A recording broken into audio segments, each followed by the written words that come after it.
ओ श्री परमात्मने नमः। ओ श्री गुरुभ्यो नमः।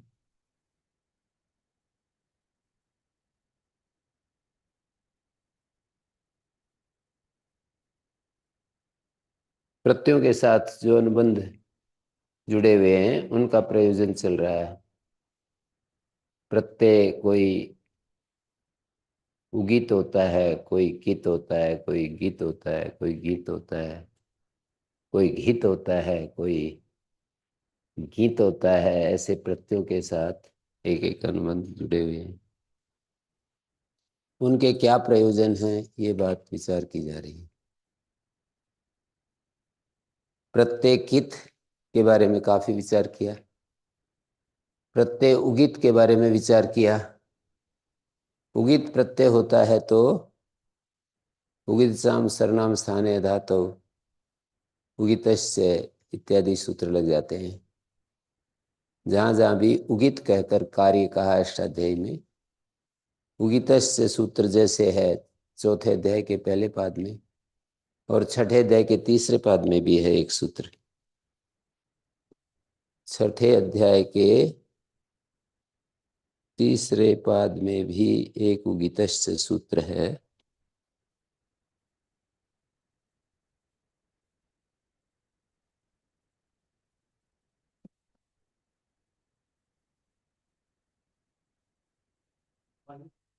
हम्म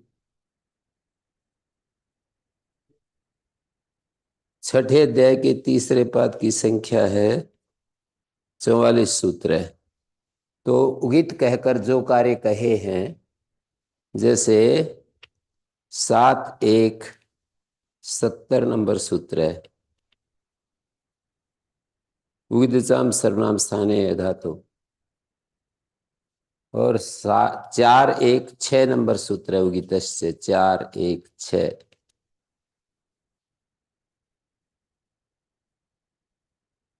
उगित प्रातिपदिक से गीप हो जाता है। तो उगित का मतलब उ और री, जिसके अंदर अंत में इत संजक होते हैं। उकार और रिकार, इन दोनों की जहाँ इत संज्ञा होती है। उगित का उदाहरण क्या देंगे, आप बोलो। उगित का क्या उदाहरण देंगे। उ इत संजक है जिस प्रत्यय का, ऐसा उदाहरण दीजिए, आप दीजिए।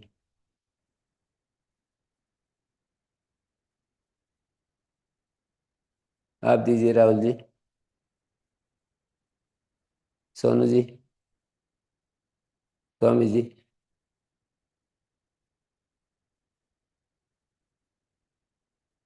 तो रोज पढ़ रहे हो ना, भूल कैसे जाते हो। हैं? क्या? जोर से बोला करो, जोर से बोला करो। उत संजक का उदाहरण पूछ रहा हूं। हाँ जी, आप बोलिए सुजन जी। जैसे क्ता क्तवतु निष्ठा है ना, तो क्तवतु का उत संजक है। तवतु प्रत्यय का उत संजक है। मतु प्रत्यय का उत संजक है।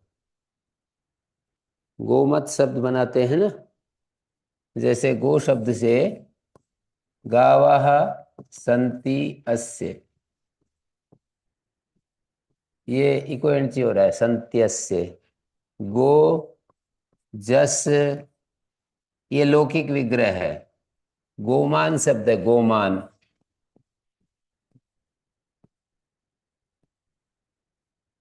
गावा संति अस्य, गो जस, ये अलौकिक विग्रह है। मतुप, इसकी तद्धित संज्ञा भी है मतुप की। मतुप प्रत्यय तद्धित संज्ञक है। प्रत्यय संज्ञा भी है, तद्धित संज्ञा भी है। संज्ञाएं जो होती हैं, एक एक की कई कई संज्ञाएं भी होती हैं। मतुप को प्रत्यय भी कहते हैं, तद्धित भी कहते हैं। कृत तद्धित समासाश्च, कृदंत तद्धितांत और समास को प्रातिपदिक कहते हैं। तो ये प्रातिपदिक हो गया तद्धितांत। कितना प्रातिपदिक हुआ? पूरा। गो जस मतु पूरा समुदाय जो है, ये प्रातिपदिक हो गया। प्रातिपदिक का अवयव सुप क्या है? जस है। प्रातिपदिक के अवयव, सुपो धातु प्रातिपदिक में अवयव षष्ठी है। धातु का अवयव, प्रातिपदिक का अवयव सुप का लुक होता है, तो ये अवयव षष्ठी है, तो जस का लुक हो गया। तो गो और मतुप का मत बचा। ये ऊ और पै की संज्ञा है ना, ऊ की संज्ञा है, पै की संज्ञा, तो ऊ की संज्ञा होने से उगित हो गया। उक प्रत्याहार में ऊ और री, लरी भी आता है पर लरी संज्ञा कहीं नहीं मिलेगा, इसलिए दो वर्णों के लिए ही उक है। उक शब्द जो है स्वरूपतः तीन को कहता है, ऊ री लरी, लेकिन इत संज्ञक दो ही वर्ण रखे हैं, एक तो ऊ और दूसरा री। तो ऊ इत संज्ञक है ये, इससे स्वादुत्पत्ति, ये प्रातिपदिक है, इससे स्वादुत्पत्ति हो गई, सु आ गया। और इस सु का एक नाम है सर्वनाम स्थान। सु को सर्वनाम स्थान किससे कहते हैं? सब भूल गए। सुड नपुंसकस्य हैं, जो सुट होता है उसकी सर्वनाम स्थान संज्ञा हो जाती है। सुट अनपुंसकस्य, सी सर्वनाम स्थानम, दो सूत्र हैं सर्वनाम स्थान संज्ञा करने वाले। शी की सर्वनाम स्थान संज्ञा होती है। शी कौन सा सी है? 7वें अध्याय के पहले पाद में जस ससो शी एक सूत्र है, हैं? 21 नंबर है, कितना देखो, देखा करो तुरंत निकाल कर। 7 1 21 20 है।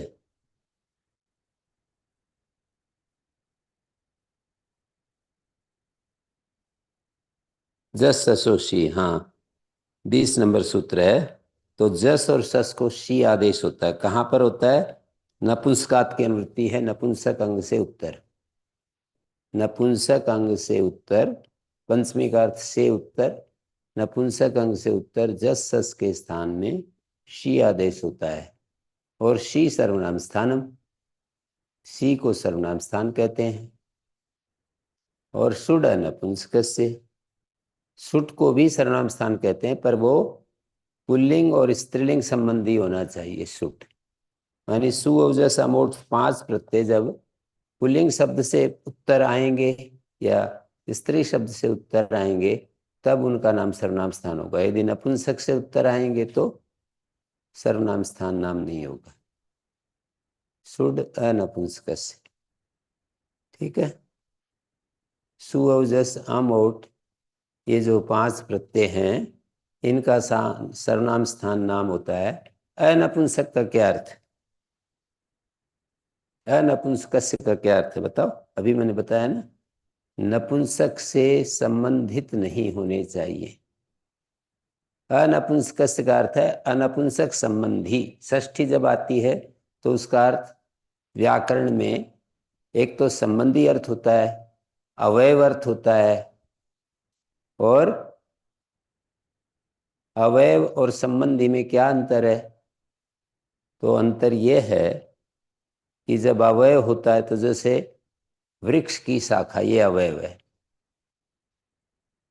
वृक्ष की शाखा, मनुष्य का हाथ, ये अवयव है।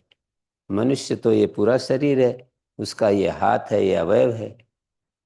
और संबंधी, जैसे मनुष्य का संबंधी कोई उसका मित्र है, वो उसका अवयव नहीं होता। मनुष्य का संबंधी कोई गाय है, वो उसका अवयव नहीं होती।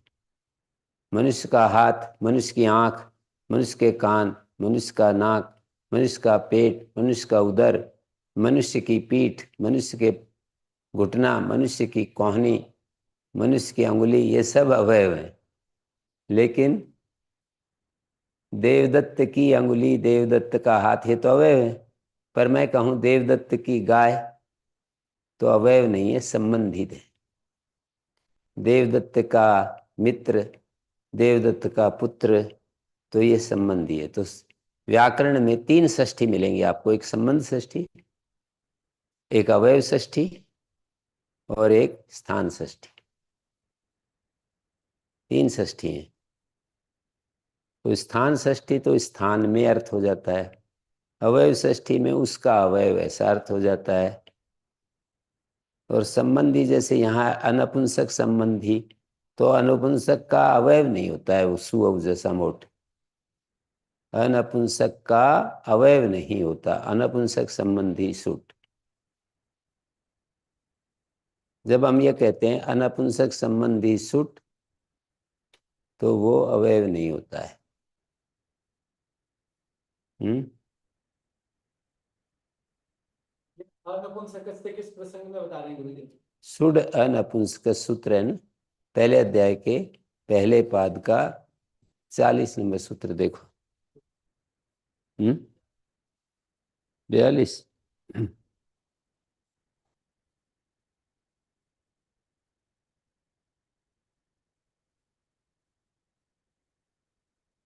हम्म। तो 42 नंबर सूत्र है, उसके साथ हिसाब से बता रहा हूं। सी सर्वनाम स्थानम है और 42वां सुड नपुंसक है। इसमें सर्वनाम स्थानम की अनुवृत्ति है, तो अनुपुंसक संबंधी सुट की सर्वनाम स्थान संज्ञा होती है। तो अनपुंसक संबंधी में अवयव नहीं जोड़ सकते, अनपुंसक का अवयव जो सुट, ऐसा नहीं जोड़ सकते। अनपुंसक का अवयव सुट ऐसा अर्थ नहीं कर सकते, अनपुंसक संबंधी सुट ऐसा अर्थ करेंगे। तो अनपुंसक क्या होता है? स्त्रीलिंग अनपुंसक लिंग हो गए, नपुंसक भिन्न लिंग हो गए ना।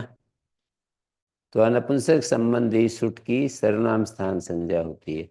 यानी अनपुंसक जैसे राजन शब्द है, इससे परे सु आएगा तो उसका नाम सर्वनाम स्थान हो जाएगा सु का। लेकिन जल शब्द से परे सु आएगा तो उसका नाम सर्वनाम स्थान नहीं होगा। फल शब्द से उत्तर सु आएगा, उसका नाम सर्वनाम स्थान नहीं होगा। अनपुंसक संबंधी सुट का सर्वनाम स्थान नाम होता है। ठीक है। जस ससो शी, शी को भी सर्वनाम स्थान कहते हैं, वो तो नपुंसक से उत्तर आता है। तो नपुंसक से उत्तर आएगा तो जस और सस दोनों को जब सी हो जाएगा तो उनका नाम सर्वनाम स्थान होगा। ठीक है। तो ये जो सु है ये सर्वनाम स्थान है, ये बताना चाह रहा हूं। और ये अनपुंसक संबंधी है। गोमत शब्द जो है अनपुंसक का वाचक है, अनपुंसक संबंधी है। तो सर्वनाम स्थान परे रहते उगिदिशाम सर्वनाम स्थाने धातु। मैं ये बताना चाह रहा हूं कि प्रत्ययों के अनुबंधों से क्या क्या कार्य हो जाता है। तो प्रत्यय मतुप है, उसमें उक उ अनुबंध लगाया है? तो उस उ अनुबंध से क्या क्या कार्य हो रहा है वो हमें देखना है। उससे पहले नुम करने से पहले एक सूत्र है, 6 4 14 नंबर सूत्र देखिए। 6 4 14।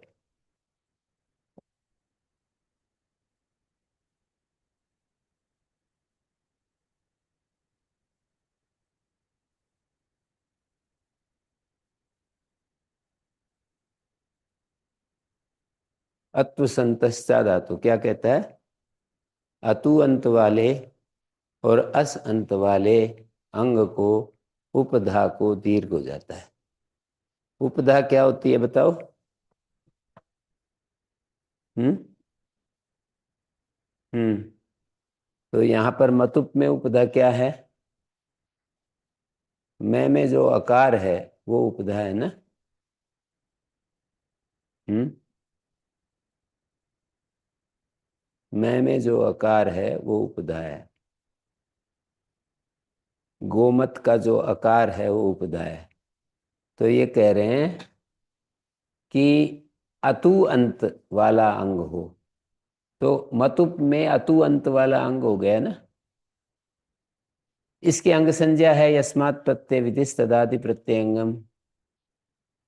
गोमत शब्द से सु आया है, तो सु के परे रहते पूर्व की अंग संज्ञा होती है।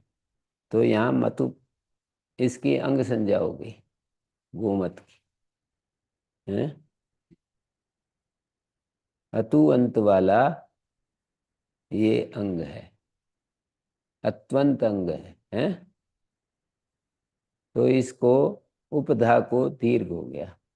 तो इसको दीर्घ करेंगे तो क्या होगा, देखिए।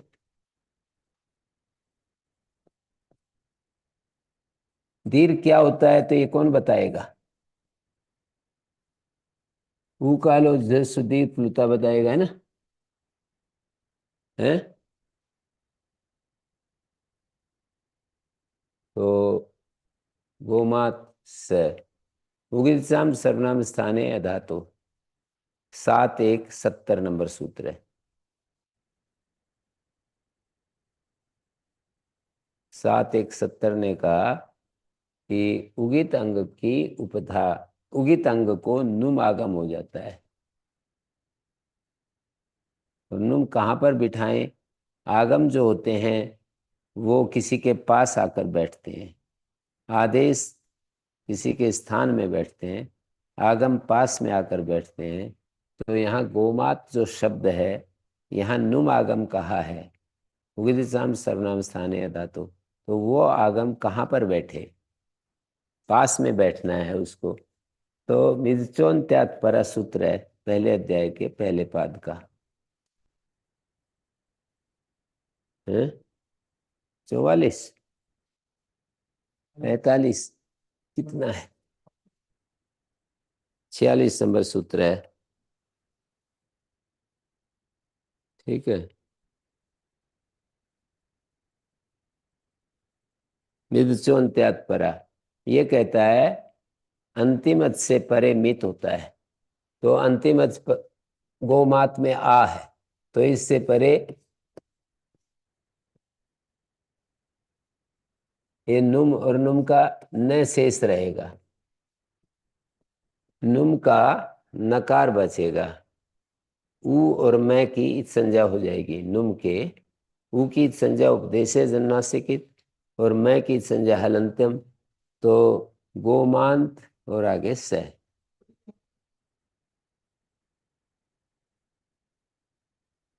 नुम आगम है ना, नुम आगम।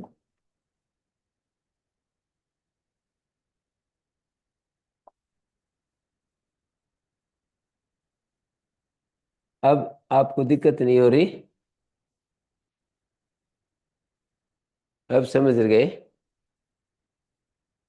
तो नुम के ऊ और मैं की संज्ञा होगी। तो गो मान त और स।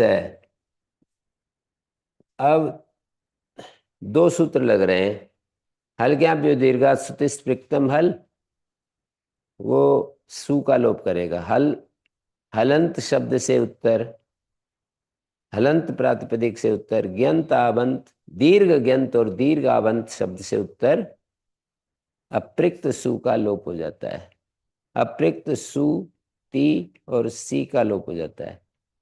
तो ये सारी संज्ञाएं दिमाग में रखनी होती हैं, संज्ञाओं के द्वारा ही हम अपनी बात कह रहे हैं। अप्रिक्त सु ती सी का लोप हो जाता है। तो यहाँ बताओ अप्रिक्त अप्रिक्त सु यहाँ पर मिल रहा है क्या? ये जो सु है ये अप्रिक्त मिल रहा है क्या?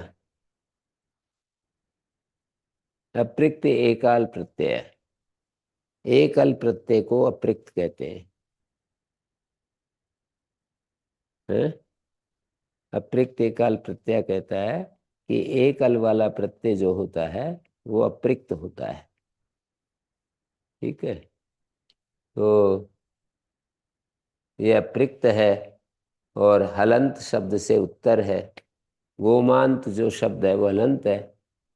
हलंत शब्द से उत्तर अप्रिक्त सु ती सी का लोप हो जाता है, तो सु का लोप हो गया। सूत्र का अर्थ बोलिए, आप बोलो। सूत्र का अर्थ बोलिए। क्या नाम है इसका? सुमित, बोलो।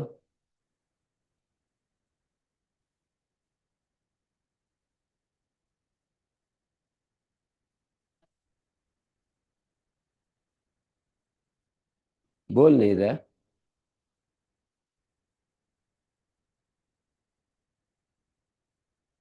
पता नहीं इनके चार्ज की समस्या है या इनके क्या कारण है, बोलता नहीं। हाँ,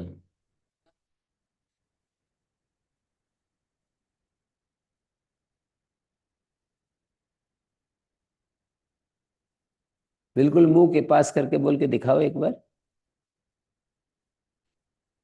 नहीं नहीं, खराब ही है ये।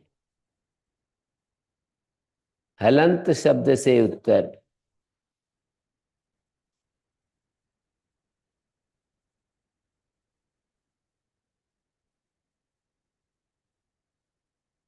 उसकी बैटरी सेल खत्म हो गए होंगे, उसको डाल देना चाहिए।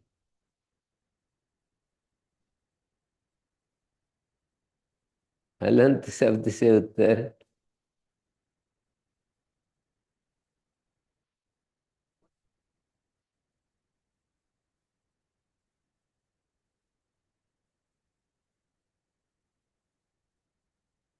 हलंत शब्द से उत्तर।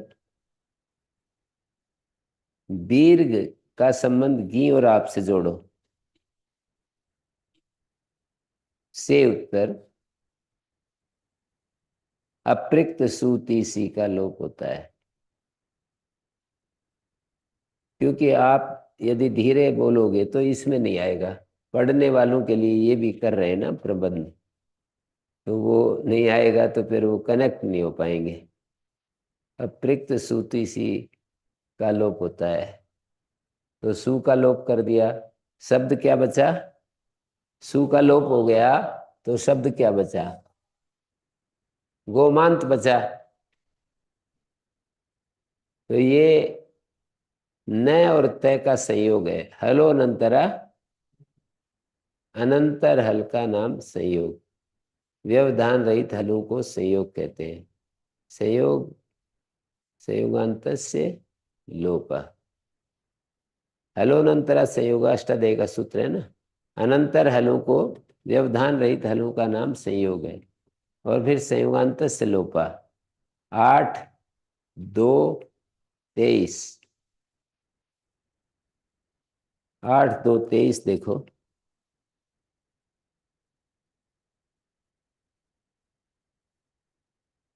संयुगांत से लोपा।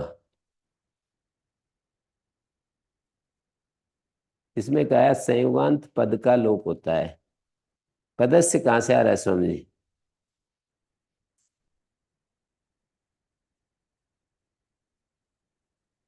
ऐसे बोलो, 8वें अध्याय के पहले पाद का 16 नंबर सूत्र से अनुवृत्ति आ रही है। अधिकार सूत्र है वो। अधिकार सूत्रों की भी अनुवृत्ति होती है अगले सूत्रों में। तो यहाँ पर संयुगांत पद का लोप होता है। संयोग अंत में है जिसके, उसको संयुगांत कहते हैं। और पद होना चाहिए वो, उसका लोप होता है। तो सौरभ, संयोग अंत में है, ये जो पद है गोमांत, इसको पद कैसे कहेंगे? सुप तिंगंतम पदम। सुप और तिंग अंत में है जिसके, उसको पद कहते हैं। तो सुप अंत में तो था, अब तो नहीं है। तो इसके लिए एक अलग सूत्र है, प्रत्यय लोपे प्रत्यय लक्षणम। सुप अंत में है जिसके, ये सुप अंत में है लेकिन अब तो लोप हो गया, फिर भी प्रत्यय लोपे प्रत्यय लक्षणम से इस गोमांत को सुबंत कहेंगे। गोमांत शब्द को सुबंत कहेंगे और सुबंत पद होता है। हम्म। सुमंत, सुबंत जो होता है वो पद होता है। और गोमांत ये सुबंत कैसे है? सुप अंत में है जिसके, सुप तो अंत में दिखाई नहीं देता, पहले तो था पर अब तो दिखाई नहीं देता। तो कहेंगे प्रत्यय के लोप होने पर भी प्रत्यय को निमित्त मानकर जो कार्य होते हैं वे हो जाते हैं। यहाँ पर सुप्रत्यय को निमित्त मानकर क्या कार्य कर रहे हैं सुमित? सुप्रत्यय को निमित्त मानकर क्या कार्य कर रहे हैं?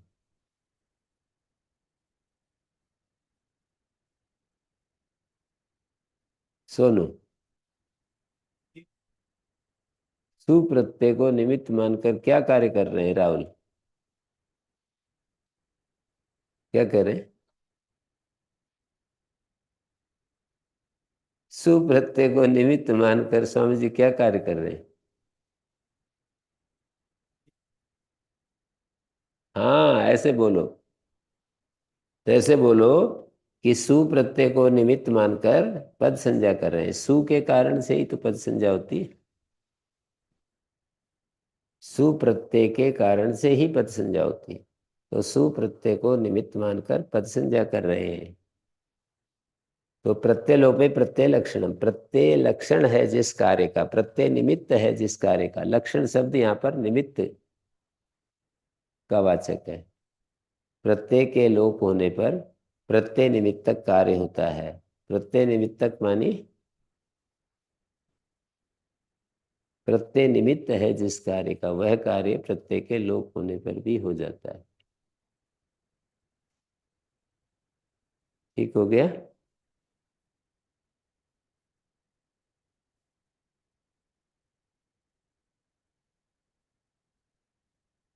तो यहाँ पर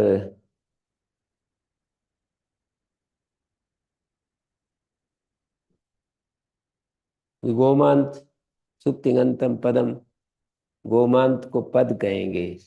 सुबंत और तिङंत को पद कहते हैं। तिङंत के उदाहरण पचती, पचता, पचंती। तिङंत स्थल में भी कई जगह तिप लोप हो जाएगा, सिप लोप हो जाएगा, फिर भी उसकी पद संज्ञा प्रत्यय लोप प्रत्यय लक्षणम से हो जाती है।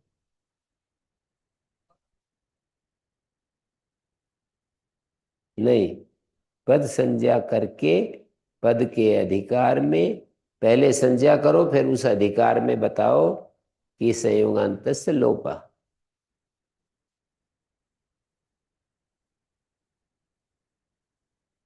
पद संज्ञा से पहले तो कर कैसे कर सकते हैं? पद संज्ञा के अधिकार में सूत्र है, तो पहले वो संज्ञा करनी पड़ेगी।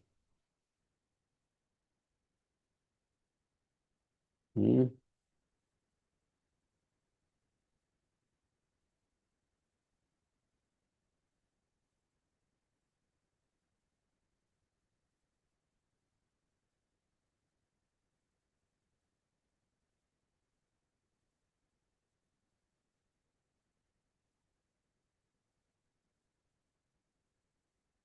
तो यहाँ पर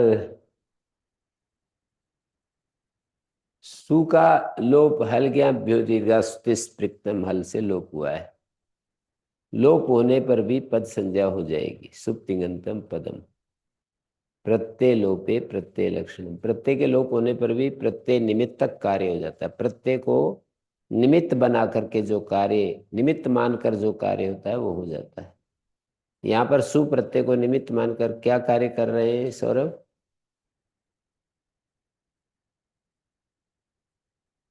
सु प्रत्यय को निमित्त मानकर क्या कार्य कर रहे हैं?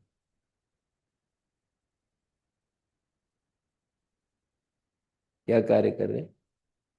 पद संज्ञा करो। हाँ, ये जो गोमांत शब्द है ना, इसकी पद संज्ञा कर रहे हैं।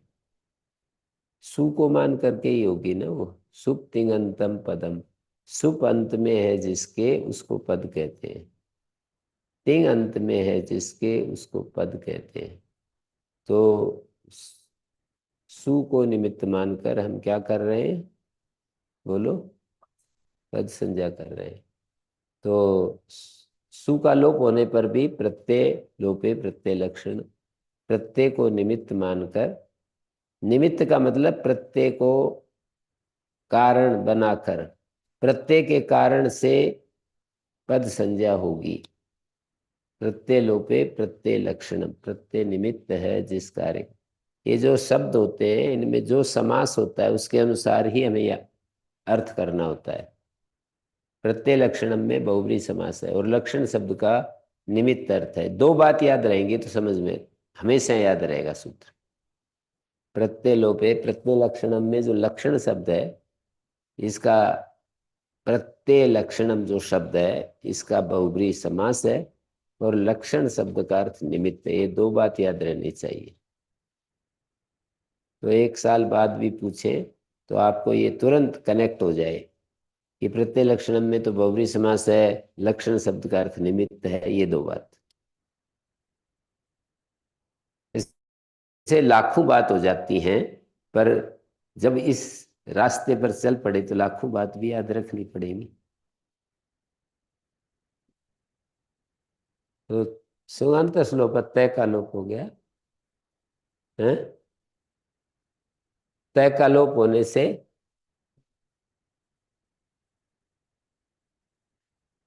गोमान बच गया। अब ये गोमान प्रातिपदिक भी है और पद भी है। पद कैसे है? सुप्तिगंतम पदम के कारण। और सु तो चला गया प्रत्यय लोप प्रत्यय लक्षण। तो गोमान शब्द पद भी हो गया, प्रातिपदिक भी हो गया, न लोपा प्रातिपदिक अंत से। प्रातिपदिक भी हो, पद भी हो, अंत में नकार हो तो लोप हो जाता है। अंत में है ना नकार गोमान के, तो उसका लोप होना चाहिए। लेकिन पूर्वत्रा सिद्धम से जो ये तय का लोप किया है ना, तय का लोप असिद्ध हो जाएगा। असिद्ध होकर के गोमांत दिखाई देगा, अंत में नकार नहीं दिखाई देगा। तय का लोप असिद्ध हो गया तो हमको हमको जो दिखाई देगा वो है गोमांत। गोमान दिखाई नहीं देगा, गोमांत दिखाई देगा, अंतिम नकार नहीं मिलेगा। असिद्ध होने से अंतिम नकार नहीं मिलेगा, तो फिर गोमान बना रहेगा, नकार का लोप नहीं हो पाएगा। नकार के लोप को कैसे बचाएंगे? नलोपा प्रातिपदिकांत सूत्र से नलोप प्राप्त है, कैसे बचाएंगे सौरभ? ये जो नकार है इसको बचाएंगे कैसे? प्राप्त तो है नलोपा प्रातिपदिकांत से। प्रातिपदिक के पद के अंत में नकार का लोप हो जाता है। पूर्वोत्तर सिद्धम मतलब त्रिपादी का कार्य और सपाद सप्ताध्यायी का कार्य। सपाद सप्ताध्यायी के प्रति त्रिपादी असिद्ध, और त्रिपादी में भी पूर्व त्रिपादी के प्रति पर त्रिपादी असिद्ध हो जाता है। तो नलोपा प्रातिपदिकांत के प्रति पर त्रिपादी है ना, नलोपा प्रातिपदिकांत पर त्रिपादी सेवांत लोपा, वो असिद्ध हो जाएगा। असिद्ध होगा तो तय दिखाई देगा। त्रिपादी में भी यही व्यवस्था है कि पूर्व त्रिपादी के प्रति पर त्रिपादी। त्रिपादी का मतलब त्रिपादी में होने वाला सूत्र त्रिपादी है। प्रत्येक सूत्र को त्रिपादी सूत्र कह रहे हैं। तो त्रिपादी सूत्र के प्रति त्रिपादी सूत्र सिद्ध हो जाता है, ऐसा आएगा।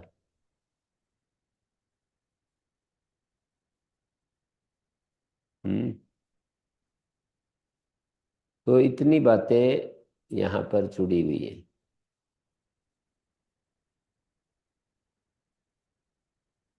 गोमान शब्द बन गया। नलोपा प्रातिपदिकांत से क्यों नहीं हुआ सौरभ?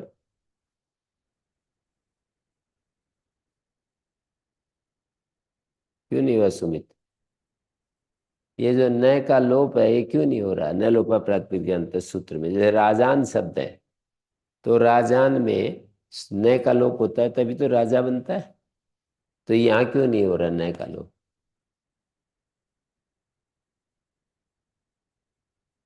गोमान शब्द के न का लोप क्यों नहीं हो रहा? जैसे राजान के न का लोप होता है तो राजा बन जाता है। हम्म। तो क्या कहोगे?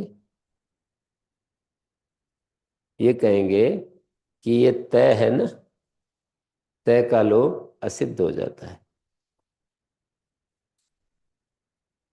सपाद सप्ताध्यायी का तो नहीं है, त्रिपादी में भी एक नियम है कि पहले वाले सूत्र के प्रति अगले वाला सूत्र सिद्ध हो जाता है। जैसे नलोपा प्रातिपदिक अंत 7 नंबर सूत्र है और संयुगांत लोपा 23 नंबर सूत्र है, 8वें अध्याय के दूसरे पाद का 23 नंबर सूत्र नल संयुगांत से लोपा है और 7 नंबर सूत्र न लोपा प्रातिपदिकांत से। तो 7 नंबर सूत्र के प्रति अगले वाला जो सूत्र है 23 नंबर सूत्र सिद्ध हो गया।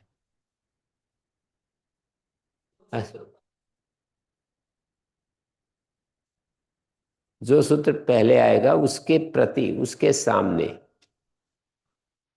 अगले वाला सूत्र सिद्ध हो जाएगा।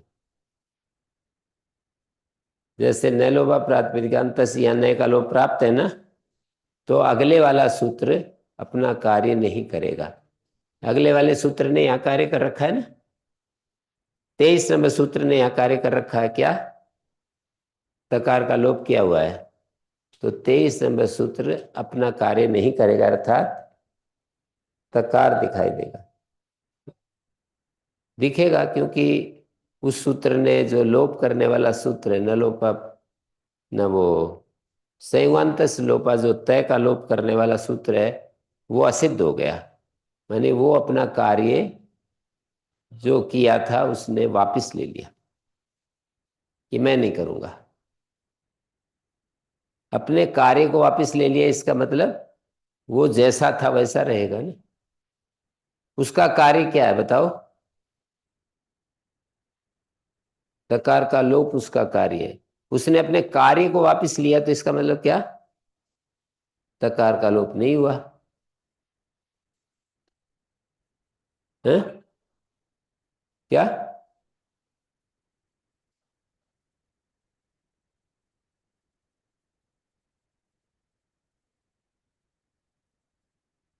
क्या कह रहे पता नहीं है।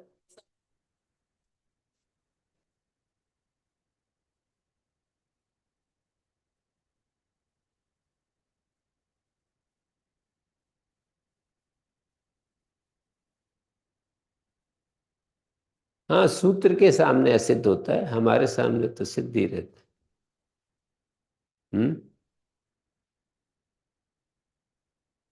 जैसे कोई एक व्यक्ति किसी के सामने नहीं आना चाहता और बाकी किसी के सामने आना चाहता है, सबके सामने आना चाहता है, एक के सामने नहीं आना चाहता, तो जिसके सामने नहीं आना चाहता उसके सामने नहीं आएगा, बाकी सामने तो रहेगा। तो हमारे सामने तो तयलोप बना रहेगा, पर उस सूत्र के सामने नहीं है। तयलोप नहीं है का मतलब तय उपस्थित है, तय का लोप नहीं है, इसका मतलब तकार वहां पर मौजूद है। हम्म,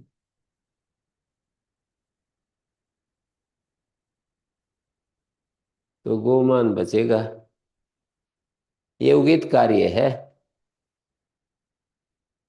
क्या कार्य हुआ उगित, उगित सर्वनाम स्थानीय धातु।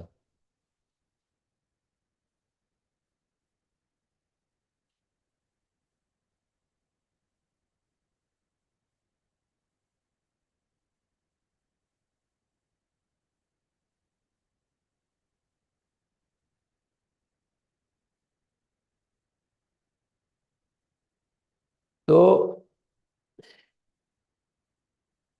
मत तब तू प्रत्यय में भी ये सब कार्य होंगे, तब तू प्रत्यय में भी इसी तरह से सिद्ध होगी सिद्धि। जैसे नी धातु है, तब तू, इसमें कै संज्ञक होने से क्या होगा, नी को गुण प्राप्त है, सार धातु का अर्धातु कहो, सार धातु का अर्धातु प्रत्यय परे हो, इगंत अंग को गुण होता है।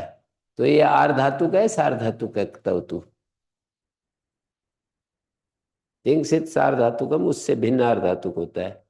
तिंग में और सित में आए तो सार धातु, और उसमें ना आए तो आर धातु, तीसरे अध्याय के प्रत्यय।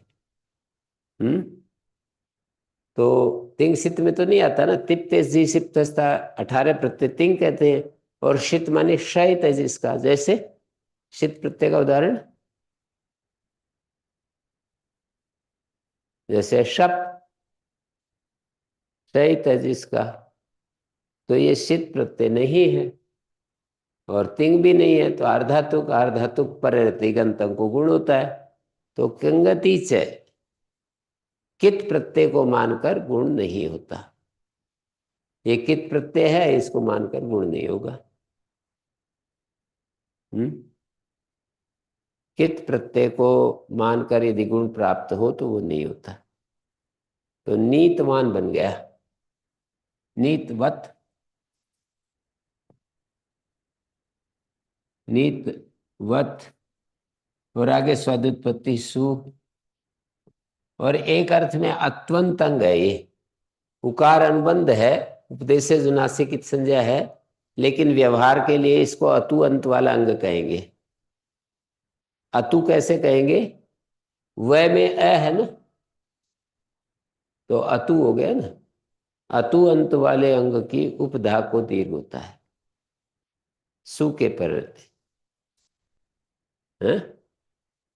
संबुद्धि भिन्न सु के पर असंबुद्धों की अनुवृत्ति है। छठे अध्याय का चौथा पाद निकालो।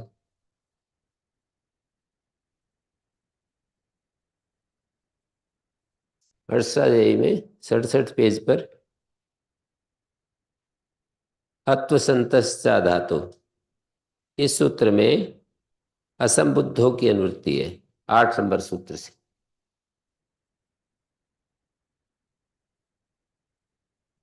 हम्म।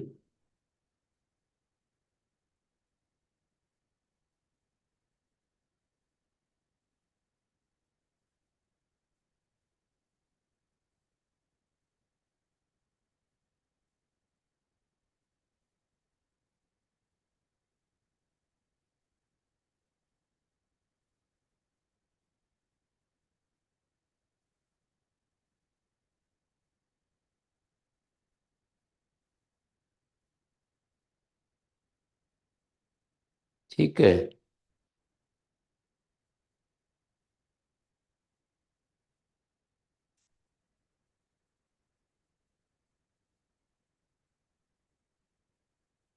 असंबुद्धि क्या होती है, संबुद्धि क्या होती है, एक संज्ञा है। बोलो, संबुद्धि संज्ञा कहाँ होती है। दूसरे अध्याय का तीसरा पद निकालो, दूसरा अध्याय तीसरा पद निकालो, अष्टाध्यायी का 12 पेज।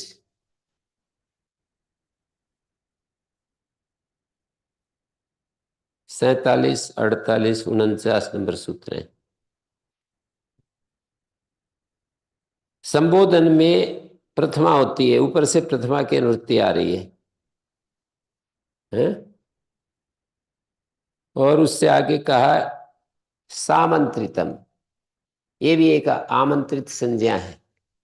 सा माने वो प्रथमांत शब्द आमंत्रित होता है। सा संबोधने या प्रथमा, सा का मतलब वह है, कौन। ऊपर वाले सूत्र में जो प्रथमा कहा है उसको सा शब्द से कह रहे, वह कौन, प्रथमा तदंत शब्द रूप। ऐसा जो शब्द रूप है प्रथमांत शब्द रूप, उसकी तदंत शब्द रूप की आमंत्रित संज्ञा होती है। आमंत्रित एक नाम रख दिया, जैसे मैं बोलता हूं हे राम, इधर देखो, हे राम, और ये सु आया, तो प्रथमा है संबोधन में, तो तदंत शब्द रूप इसको पूरे को आमंत्रित कहेंगे। और एक वचनम संबुद्धि, जो एक वचन सु है, ये एक वचन है, इसका नाम संबुद्धि है। आमंत्रित और संबुद्धि दो संज्ञाओं में क्या फर्क है। सु तो संबुद्धि है, संबोधन माने दूर से बुलाने में, दूर से बुलाने में जो प्रथमा विभक्ति होती है, संबोधने से प्रथमा होती है। सामंत्रितम, वो सा मानी संबोधन में जो प्रथमा है, तदंत शब्द रूप आमंत्रित होता है। तदंत शब्द रूप मानी जैसे यहां पर संबोधन में प्रथमा सु है, तदंत शब्द रूप राम सु। तदंत शब्द रूप क्या है, राम सु। तदंत मानी वयांत में जिसके, प्रथमांत में है जिसके, वह मानी प्रथमा। प्रथमांत शब्द रूप क्या होता है?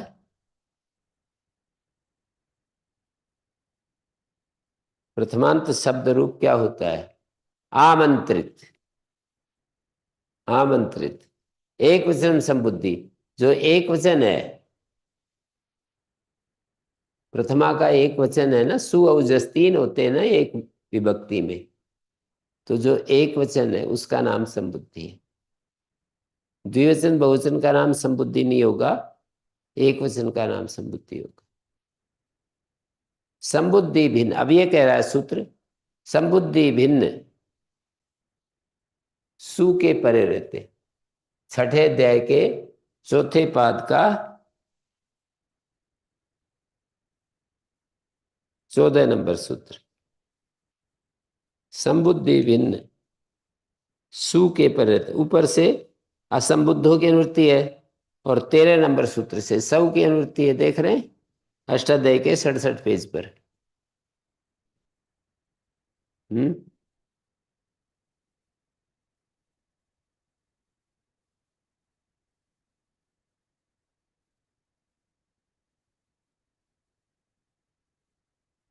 ठीक है,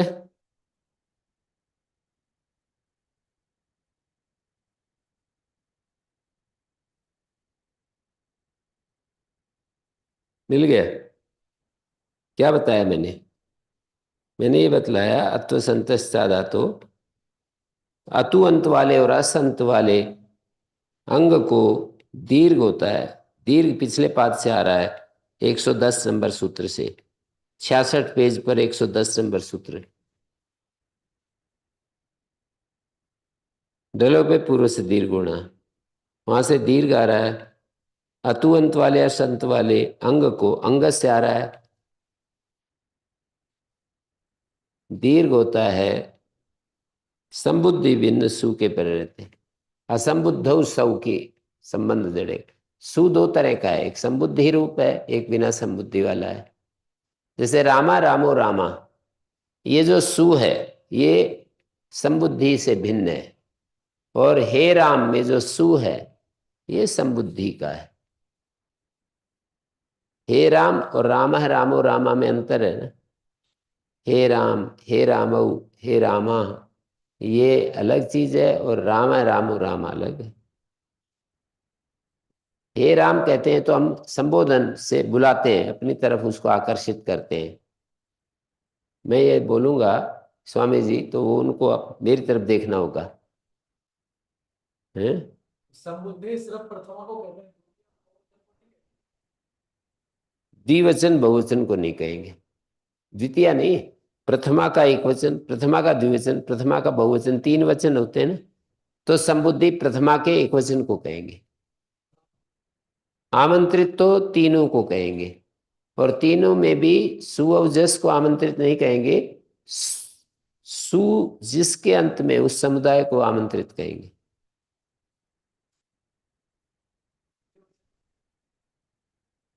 द्वितीय बोलते हो, द्विवचन बोलते हो? हाँ, द्विवचन को आमंत्रित कहेंगे, द्विवचनांत को आमंत्रित कहते हैं। एक वचनांत, द्विवचनांत, बहुवचनांत तीनों को आमंत्रित कहते हैं। पर संबुद्धि एक वचनांत को नहीं कहते, एक वचन को कहते हैं। हैं? द्विवचन बहुवचन को संबुद्धि नहीं कहते। हम्म। क्या समझे हो?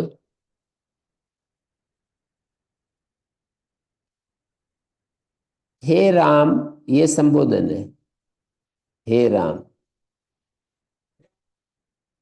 ये भी संबोधन है, लेकिन उसका नाम संबुद्धि नहीं है।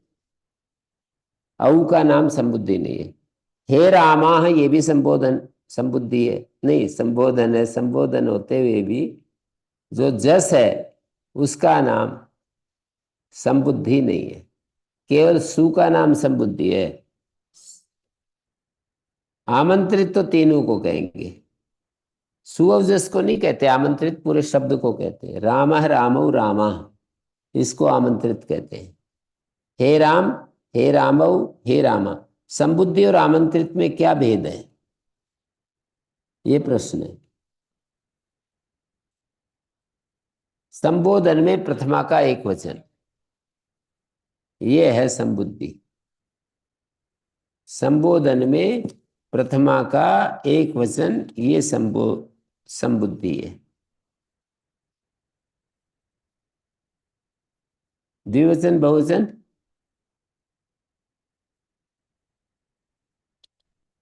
आमंत्रित संज्ञक तो हैं, पर संबुद्धि नहीं।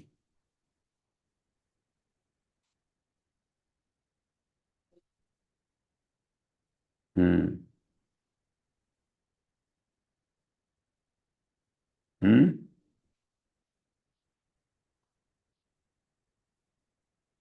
द्विवचनांत आमंत्रित है, द्विवचन नहीं। औ द्विवचन है, रामौ ये द्विवचनांत है। द्विवचन अंत में है जिसके, उसको द्विवचनांत कहेंगे ना। सु औ जस, जस बहुवचन है, रामाः ये बहुवचनांत है, हैं? तो सिर्फ स्व जस का तो प्रयोग होता नहीं है, वो तो प्रातिपदिक के साथ जुड़ के ही तो व्यवहार करते हैं। हाँ, जुड़ कर ही करते हैं, सु भी जुड़ कर ही कर रहे हैं। सु को भी प्रातिपदिक के साथ जोड़ करके ही व्यवहार मिलाते हैं, हैं? जो सु और जस है ना, आप ऐसा कहिए कि आमंत्रित में तो सु और जस अंत में है जिस समुदाय के, तदंत समुदाय का नाम आमंत्रित है, और संबुद्धि केवल प्रथमा के एक वचन का नाम है, औजस का नाम संबुद्धि नहीं है। संज्ञाएं तो अलग अलग, संज्ञाएं अलग अलग काम करने के लिए की है ना। संज्ञाओं का क्या प्रयोजन है? अलग अलग प्रसंग में अलग अलग काम कर दे, समझ गए? अलग अलग प्रसंग में अलग अलग काम करने के लिए संज्ञाएं की है।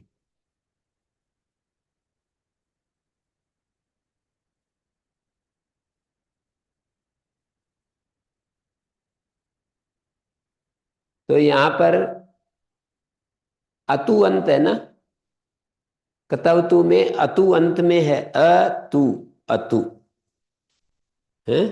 तो अतु अंत वाले अंग की उपधा को दीर्घ होता है, तो उपधा को दीर्घ करेंगे तो ये बन गया।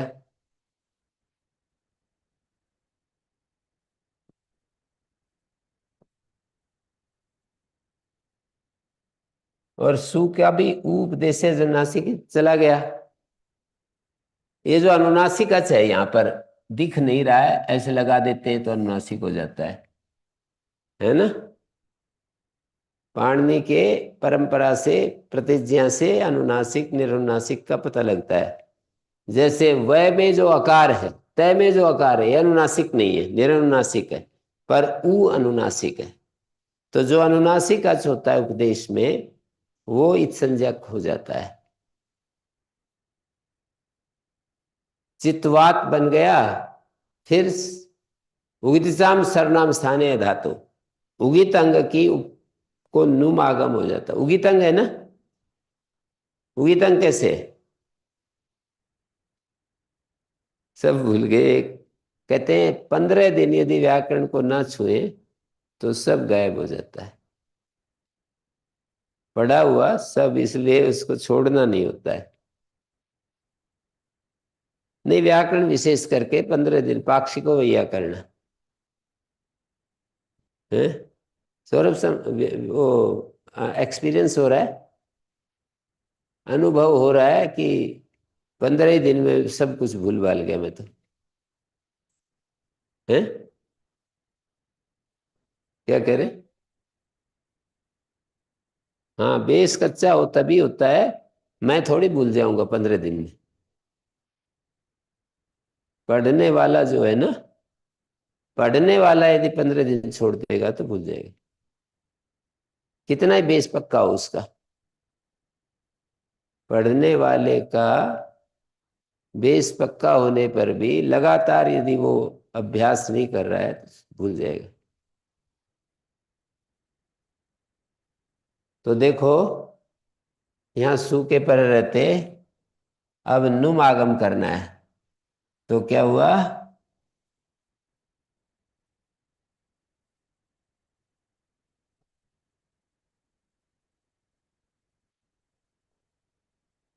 हल क्या दीर्घात सुत स्पृक्तम हल। हलंत शब्द से उत्तर अप्रिक्त सु का लोप होता है। अप्रिक्त एक अल्प प्रत्यय। सूत्रों में संज्ञाएं और संज्ञाओं को लेकर कार्य, दो ही बातें तो मिल रही हैं। कुछ संज्ञाएं हैं, उन संज्ञाओं के आश्रय से कुछ कार्य किए। जैसे हलंत शब्द से उत्तर अप्रिक्त सु का लोप हो जाता है, तो ये अप्रिक्त संज्ञा हो गई। फिर इसका संयोग नाम हो गया सुप्तिंगंतम पदम, इस पूरे को पद कहेंगे। इसको पद कहेंगे। प्रत्यय लोपे प्रत्यलक्षणम, सु को मानकर इसकी पद संज्ञा हो जाएगी। पदस्य के अधिकार में अब क्या करेंगे? शिवगांत लोपा, इस तय का लोप कर देंगे। नुम के ऊ और मैं की, ये नुम में जो ऊ है अनुनासिक है, तो चितवान नीतवान, और तय का लोप हो गया। शिवगांत लोपा, अलोन्त्यस लग जाएगा। अंतिम अल को कार्य होता है? नीतवान बन गया। न लोभा प्रातिपदिक अंत से न का लोप प्राप्त हुआ तो असिद्ध हो जाएगा। पूर्वोत्तरा सिद्धम, जो ये तकार लोप किया है ना, तकार लोप किया है, वो सिद्ध हो जाएगा।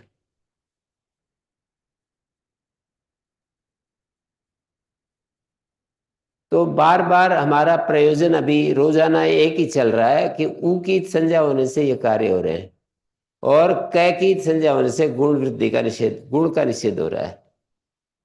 तब तू प्रत्यय है, कै की संज्ञा है ना यहाँ, तो इसके कारण से नी को गुण नहीं हुआ। ये कित के कारण इस नी को गुण नहीं हुआ। यदि कित नहीं हो तो नी को गुण ए हो जाएगा। जैसे नी त्रिच नेता बन गए, नेत्री, नी को गुण होकर ने बन गया। इगंत अंग को गुण होता है, गुण अ ए ओ को कहते हैं, अ ए ओ को कहते हैं। स्थानांतरतमा, स्थान में जो आदेश होता है वो अंतरतम होता है, सदृशतम होता है, तो ई के सदृशतम ए हो गया।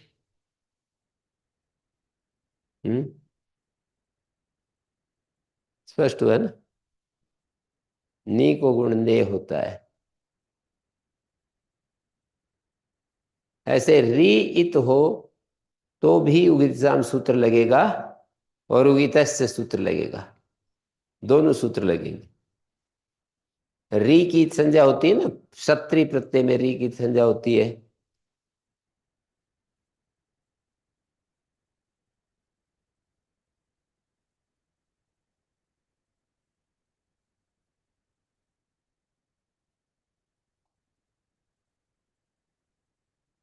पक्ष, शप, क्षत्रिय प्रत्ययों के अनुबंधों को हटाओ।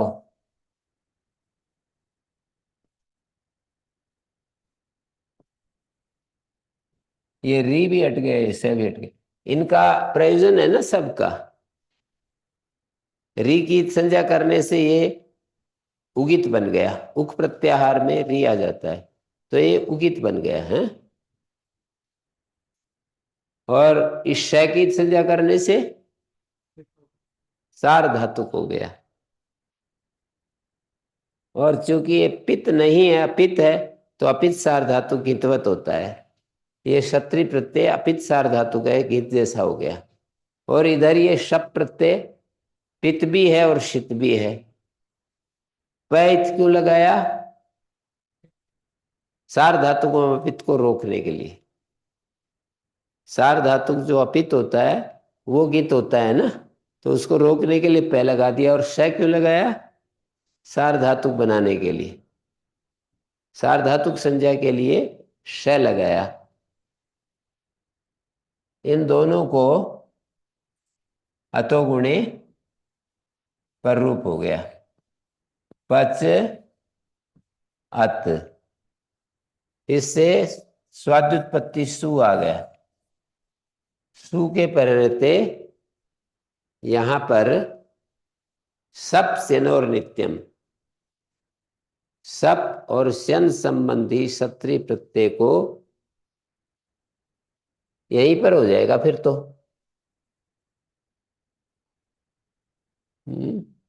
अरे चला गया है।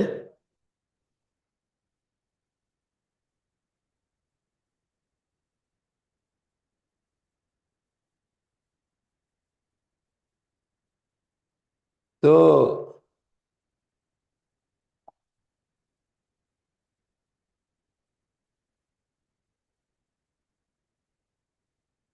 यहां पर पच अत है ना। अब इससे स्वादुत्पत्ति करेंगे।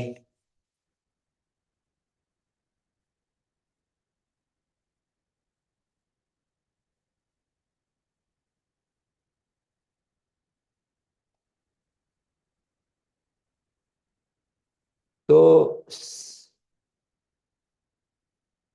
पचन,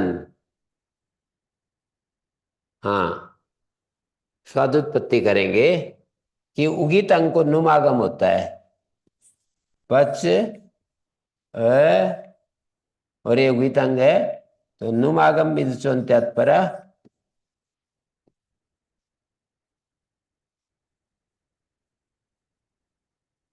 और इसका अतो गुणे पर रूप। अब पदांत आकार से उत्तर गुण परे हो पर रूप, पूर्व पर को पर रूप एक आदेश होता है। तो पर रूप हो गया, ये पर वाला रूप हो गया। हल्ग्याभ्यो दीर्घात, हल्ग्याभ्यो दीर्घात स्तुति प्रकृतम हल, और न तय का संयोग है तो संयोगांत से लोपा। एक ही काम बार बार हो रहे हैं ना।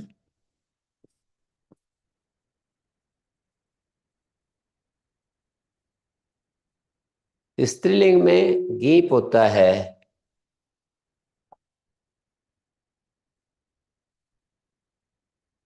पच अ क्षत्रि का अत, ये क्षत्रिय है।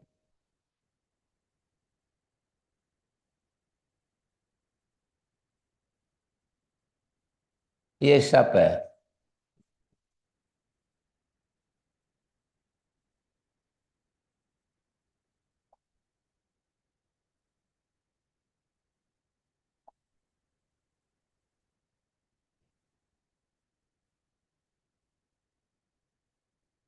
पच अ अत,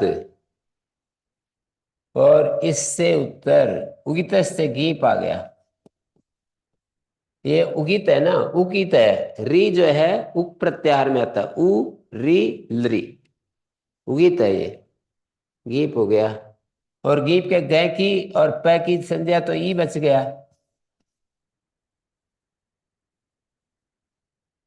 अब यहां पर ई के पर रहते सब से नोर नित्यम एक सूत्र है, वो कह रहा है शप संबंधी क्षत्रि प्रत्यय को नुम आगम हो जाता है। शप संबंधी क्षत्रि को नुम आगम हो जाता है। ये लीजिए,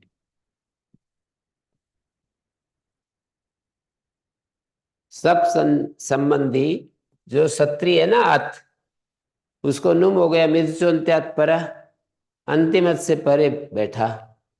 फिर इन दोनों को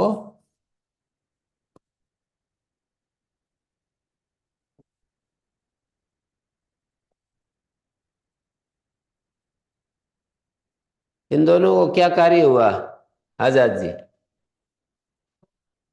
क्या अर्थ है?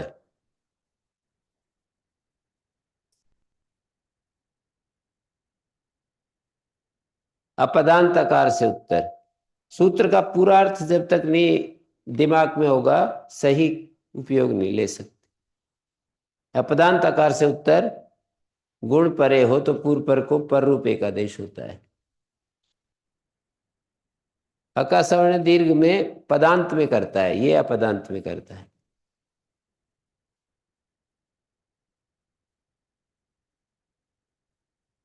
नपुंसक लिंग में भी बनता है ये, यही रूप पच शप, और नपुंसक लिंग में औ आ गया, सु औ जस नहीं,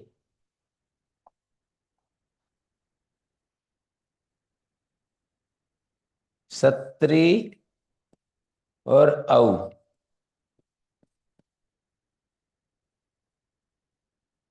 नपुंसकाच से कहता है, वो 19 नंबर सूत्र है, 7वें अध्याय के पहले पाद का, 7 1 19। नपुंसकाच से ये कहता है, नपुंसक पंचमी है, पंचमी का अर्थ से उत्तर, नपुंसक से उत्तर औं की अनुवृत्ति है, औं के स्थान में शी होता है। औं का मतलब औ और औट, द्वितीया का द्विवचन और प्रथमा का द्विवचन को औं कहते हैं। औं औं आपा सूत्र में जो औं पढ़ा है, वो प्रथमा का द्विवचन और द्वितीया का द्विवचन लिया है। तो ये जैसे इसको शी आदेश हो गया, ये वाला औ के स्थान में शी हो गया ना, ये पूरा नपुंसक अंग है, इससे उत्तर शी हो गया। और शी के पर रहते वही सब सेनोर नित्यम नुमागम हो गया। पच अंत और तय, और इसको मिला देंगे तो इत संज्ञा करके, इस उ की इत संज्ञा करके पच, इन दोनों को पचंती,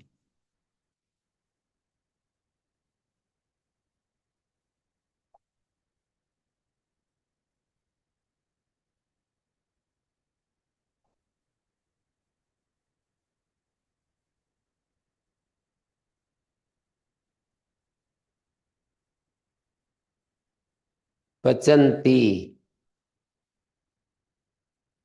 उगित कार्य मैंने दिखाया, क्या है यहाँ उगित कार्य? उगित साम सर्वनाम स्थाने धातु। इस सूत्र में तो उगित कार्य नहीं है, क्षत्रि को नुम करने वाला सूत्र सब सेनूर नित्यम है।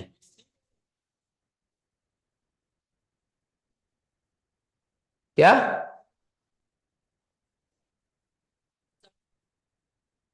नपुंसक आया है ना, नपुंसक अंग से उत्तर औ के स्थान में शी होता है।